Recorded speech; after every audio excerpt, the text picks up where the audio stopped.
One and only Ryan Callahan with the Ryan Callahan Foundation. What's going on, brother? How are you? Good, Jay. How you doing? Thanks for having me. Man, thank you so much for joining me. I'm here at Amalie Arena in Suite 71, suited and booted, ready for the game tonight against the Pens. Coop was giving me grief about my shoes because that's what John Cooper does. But yeah, let's get right in. I want to talk about the foundation right off the top, man. I felt so inspired by the last couple of years and going, and I don't know how your wife, she reads these like poems that are just like, she's from like a different like era, right? I feel like she's from like she got like a Maya Angelou vibe to her. These poems that she reads, and then to see all the video packages about these families, not just the kids, but the families affected by pediatric cancer.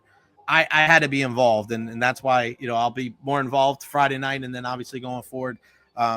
Just take us through the beginning of like the creation of the Ryan Callahan Foundation and where it's come to, because my God, I've seen the growth myself, and it's amazing just to see how far it's come. Yeah, first of all, sorry about the glare. I've tried to figure out the glare. And you're good, buddy. You're good. But yeah, I mean, you know, and you speak of the growth in the foundation, and from day one where we started, now 11 years later, you know, me and Kyle are also shocked by, you know, where it is now. And it just started, and it was simple, and it was a simple act. And I've told this story before, but you know, when I signed in Tampa and I signed a 6-year deal there, and I saw the community, we wanted to do something to give back, right? And you know, what avenue we were going to go down, we weren't 100% sure, but pediatric cancer was close to Kyla's family's heart. She lost a cousin at a young age. And then, you know, work that I did with the Rangers when I played there at the Garden of Dreams, and just seeing kids, having kids of our own, we kind of couldn't imagine, you know, going through that with one of our kids. So we decided to go the avenue of pediatric cancer. And the first year was just, you know, and that's all we planned on doing. Is what we did the first year is just having families come to the suite, have a, you know, a night away from the treatment center, from, you know, thinking about the cancer, just to enjoy a hockey game in a suite with other families that were kind of dealing with the same thing. Watch the game, and then afterwards come down and, you know, meet me, sign some autographs. And then, you know, the guys on the team are so generous, they'd usually, you know, pop in if someone had a favorite player, and, you know, take some pictures and sign some autographs. And then throughout that year, you know, Kyla especially, she'd sit in the box with the families. We just got to know the families and learn their stories and their needs that were presented with, you know, with having a child with cancer. And we thought, you know, we need to do way more than just having kids at the game. We need, you know, we need to help these families emotionally, financially, basically any way we could. And after that first year, you know, we decided to officially form the, you know, the Ryan Callahan Foundation, become a 501c3, and you know, start helping families in other ways than just the game. And, you know, it started with, you know, sending families on trips, which we call the 2-4 Club, kind of a Make-A-Wish style trip. You know, and then also helping financially, paying for mortgages, rent, little things like cell phone bill, gas bill. Because one thing we learned that, you know, I didn't know before, obviously, was that, you know, the parents are with the kids in the treatment center, right? And they're not at work, and not every work is understanding that, you know, you can miss months of time and still be employed or still being paid. So a lot of these parents are being laid off, or have no work, have no income, and they can't afford day-to-day basics of groceries and, you know, their rents or their mortgage. And so we jumped in there and we helped there. And, you know, we've kind of just organically grew throughout the years. And, you know, we're still developing programs now that, you know, we're seeing needs pop up. And, you know, Kyla last night had a bereave session with a therapist where, you know, families come in who've lost a child, and, you know, there's 5 or 6, you know, parents on there talking to a therapist, talking to each other, trying to work through those emotions of their loss. And, you know, that was one of the programs that we've recently launched. You know, so we have a wide variety. And again, you go back to our event, we had a gentleman come in who owned a funeral home in Tampa, and was generous enough to, you know, pay for funerals. You know, unfortunately, when the child passed away, and he'd come in and pay for funerals. So, you know, and then obviously the move back to Rochester as well. You know, we're both from Rochester, New York. And, you know, obviously we started in Tampa, but we wanted to bring what we were doing in Tampa to our hometown as well. And now we're running all the same programs in Rochester as we are in Tampa. We're licensed in New York State. We're licensed in Florida. So we're helping kids from everywhere. And, yeah, it's kind of give your head a shake, where we at now from where we started, but it's been great. I mean, it's very rewarding to be able to help these families that are in so much need and these kids that are in so much need. And we just take an organic approach to it and help where we can. What does it mean when you see your former teammates and even guys that like you didn't play with here with the Bolts, and then they show up and they're out, and it means the world to the people that are there. But I mean, to be able to see, and of course you play with guys like Hetty, but like some of these other guys that, you only know them kind of through the guys that you played with, but to see the Lightning and the representation, like what does that mean all these years later to see them out there and supporting your foundation? Yeah, it means everything, right? And and being around the game for so long, you've been around the game. I mean, hockey players, we're a special breed, I think, in that aspect where, we're always willing to help. But as you mentioned, I think it's, I remember I don't know if it was 2 years ago where, Brandon Hagel shows up. I had no relationship with him at all. I didn't know him at all. Nick Paul showed up. I didn't know him at all. So in talking to those guys after, just how much it impacted them and how much they, from the event, just seeing what we do and how much we help. And not to mention the Lightning staff. I mean, the whole staff is usually there every single year, to support me, help me financially with the foundation. It's been a blessing. And, I can't thank the organization enough. And I'd be remiss if I didn't mention Jeff Vinnick and how he helped start the foundation. Once we started it, he had us over to his house and basically laid it out and said, anything we can do to help, we're here for you. We love what you're doing. So he helped us a ton getting started with questions and also financial support too for the foundation. So the organization's been unbelievable. I knew when I re-signed there, it was a special organization, but to be there for 5 years and now, being out of it and still seeing their support, it reconfirms to me how special that organization is. And the weather's going to be nicer. So when you guys hop on the plane tomorrow, you're going to get off the plane, be like, I like this weather over here. How cool is it? And I we spoke about this when you first got acquired by the Lightning about Ryan McDonagh and his leadership with the Rangers. And, they say you can't always go home, but Matt getting reacquired is still strange to me, right? Because sometimes you close the chapter, right? You never went back to the Rangers, which is still, there's still a part of me that grew up a Ranger fan that's like, yeah, I wanted to see you play there your entire career. Same thing with Mac, right? Like now it's like, I'm glad that you guys both came to Tampa like I did, but just the fact that he could come back home, the fact that Julian brought him back, and he's still playing well. I mean, it's amazing to see what he can do at his age and just the impact that he can have, not just playing with a guy like Chernak, but the entire team defensively. Yeah, I mean, Mac's a special breed, right? The way he plays, the way he lays on the line. I mean, he's a winner. And I remember right from when he came into New York, first camp and first season in New York when I was playing with him, you could just see that his willingness to do whatever it took to win. And as you mentioned, when the Lightning first acquired him, I remember having conversations with Steve Yzerman. And like any good general manager would do, you talk to guys that have played before that you're thinking about acquiring or looking into. And that's what I told Yzerman. I mean, this guy's a gamer. I mean, this is a guy that you win with. He's willing to do anything. And obviously with cap situations, his departure to Nashville, and it's strange. You do see it a lot in the league, right? I mean, guys rarely ever go back to a team. Even if you're a UFA, you talk about, okay, I get traded, I'll come back after the season's over, I'll re-sign, with the team, and it rarely happens. So to get Mac back, I think is a huge piece of why they're having the success they are this year. And the comfortability too, right? He's coming back to an organization that he loves, a city that he loves, teammates that he knows. There's not that transition period that you sometimes see with new players. I think that's a big part of it as well. But, and I think the thing that surprised me about Mac is the wear and tear that he's had on his body throughout the years. Because like I said, he lays it on the line, right? He's dealt with injuries, long playoff runs, but his durability and the level that he still plays at has been so impressive to me. Yeah, I always think the greatest story is when Gretzky, I think he had to take over for Torts one year at the All-Star game, and it was 3-on-3, and he tapped Mac, and he goes, go play with Crosby and Ovechkin. You've been chasing him around for the last decade. such a great – anybody's earned the ability to do that, it's him.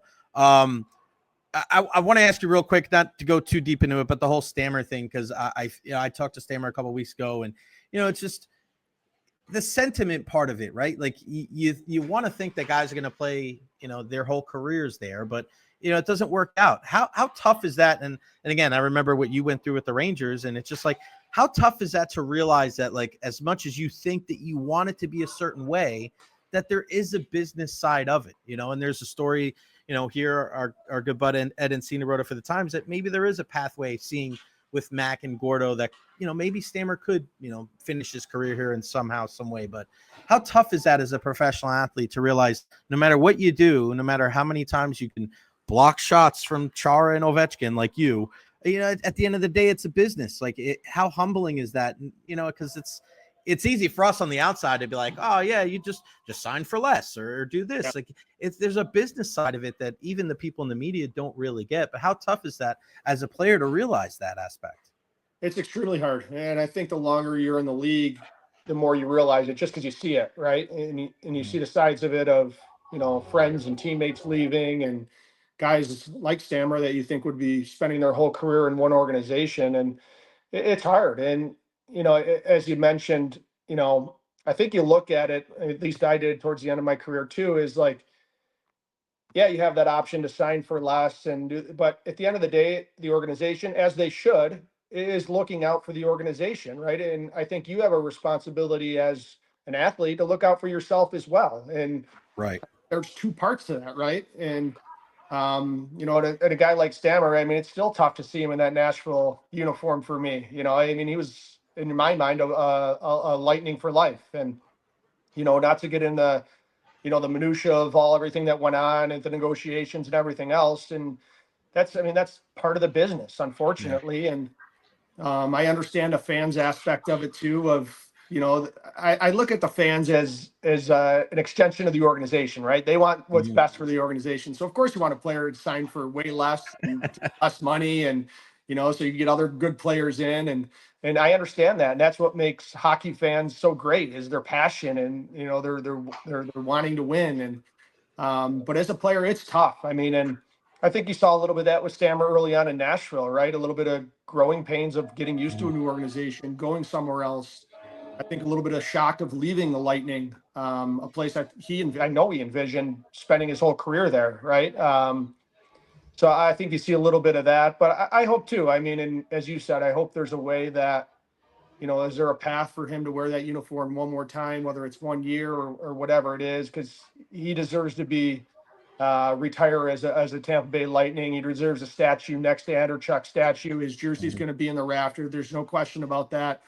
I mean, what Stammer has done for that organization, from an 18-year-old coming in, as the organization wasn't where it, wanted to be at that point, going through different owners, to bringing 2 Stanley Cups there, and ultimately being a pro in that community, as well as what he brought to that community.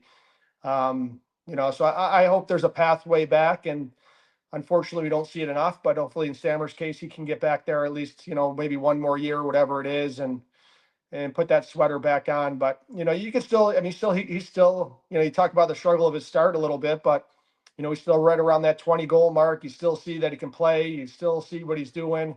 I mean, he's still a player. I know Nashville's not where they want to be, where they thought they were going to be at the start of the year, but he still has miles on those tires. There's no question.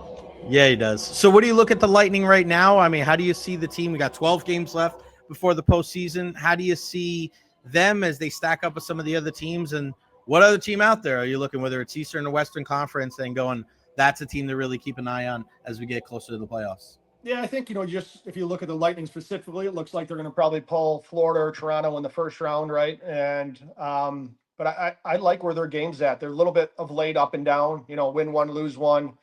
So if I'm in that room and I'm on that team, I take these last 10 games or so, and I want to be playing our best hockey heading into playoffs. And, you talk about their first round matchup, whether it's Toronto or Florida, I think it's going to be a great series, right? There's no easy matchup there. And, you look at the East, looking at teams, I think Florida, again, as long as they get healthy, obviously Tkachuk coming back, and in that situation, I think they're the team to beat right now. And you put the Washington Capitals there with the regular season they've had, but can they translate that to the playoffs? That always doesn't happen, as we know, all too well the year we broke the records for most regular season wins and lost to Columbus in 4 straight. And you saw that with Boston after they beat that record and ended up losing to Florida. So, I question Washington a little bit like that. Can that translate to playoffs? But, I think those are the, top teams in the East that you're going to look at. But I like Tampa's chances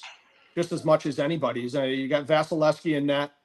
Obviously, the big cat, when he's playing his game, it's so hard to beat. And then you have your core pieces. Gensel's fit in tremendously there.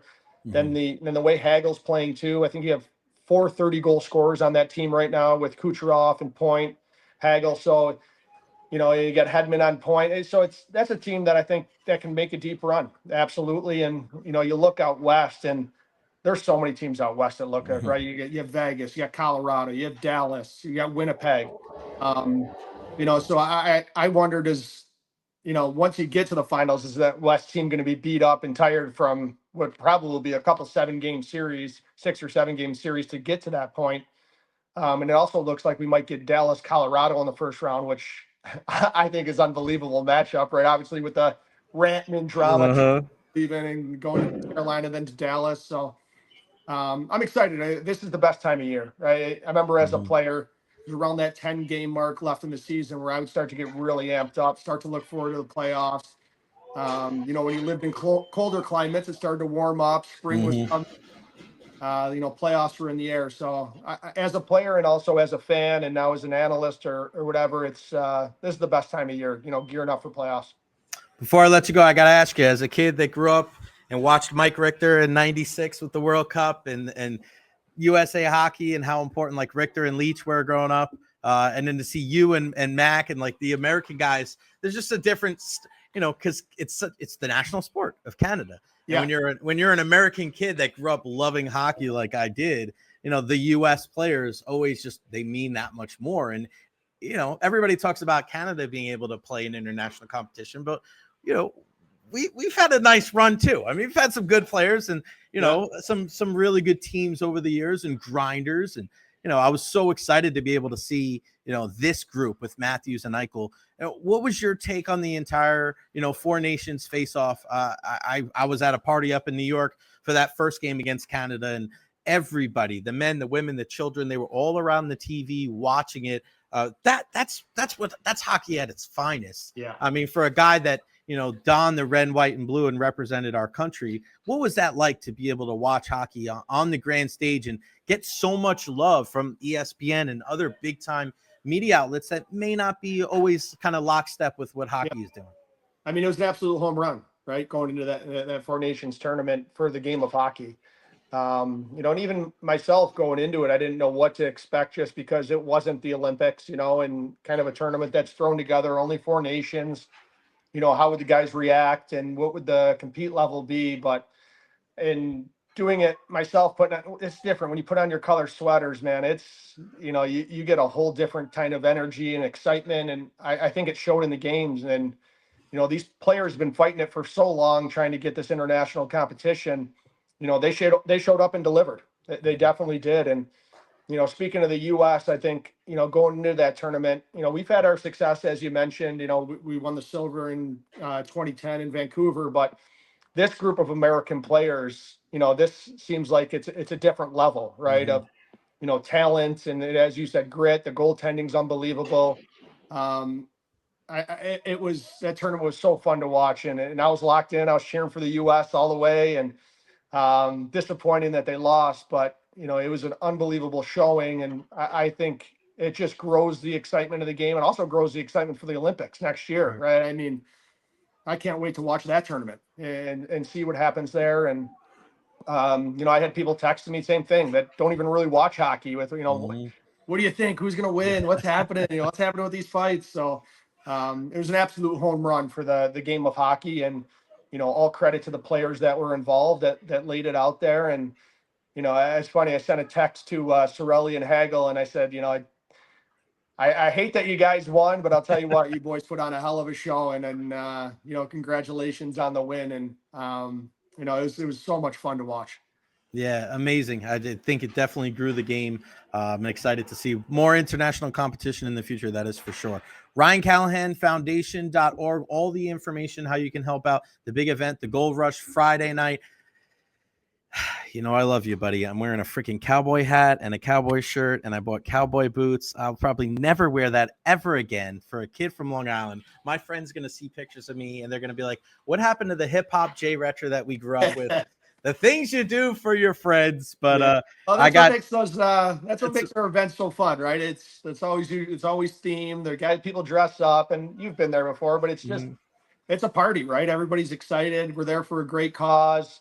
And this year's going to be no different. We have a lot of fun things set up and planned, you know, shooting some cans with a BB gun type thing and a bunch of all different things and mining for gold and diamonds. And it's going to be another great event, raising money for the kids and the families who really deserve it. So I appreciate all your support, always being there. And I guess dressing up as a cowboy, even though you're a city boy. You got that right, buddy. Ryan Callahan Foundation.org. You can help out pretty much 365 days a year. You can donate. Every little bit helps for these families that are affected by pediatric cancer. He is Tampa Bay Lightning, New York Ranger, and Ottawa Senators great, Ryan Callahan. Did you ever get a jersey, a Senators jersey? No, I never got a jersey. I got to fly to Ottawa for maybe 4 hours to get a medical, and I flew back. So that was about it. My dad, though, when I did get traded, you know, they traded my contract and everything. My dad showed up to my house with an Ottawa Senators hat on the next day. So he had a little fun with it, but no jersey. Yeah, no, I'm still waiting. Yeah, still waiting. We'll let everybody know up there. Hey, yeah, I know you got some good players up there. We'll talk to Claude Giroux, see if we can hook you up. Callie, appreciate your time, my friend. Thank you very much, and continue success. And see you Friday night, my friend. Thank you. Thanks, Jess. See you Friday. You got it, buddy.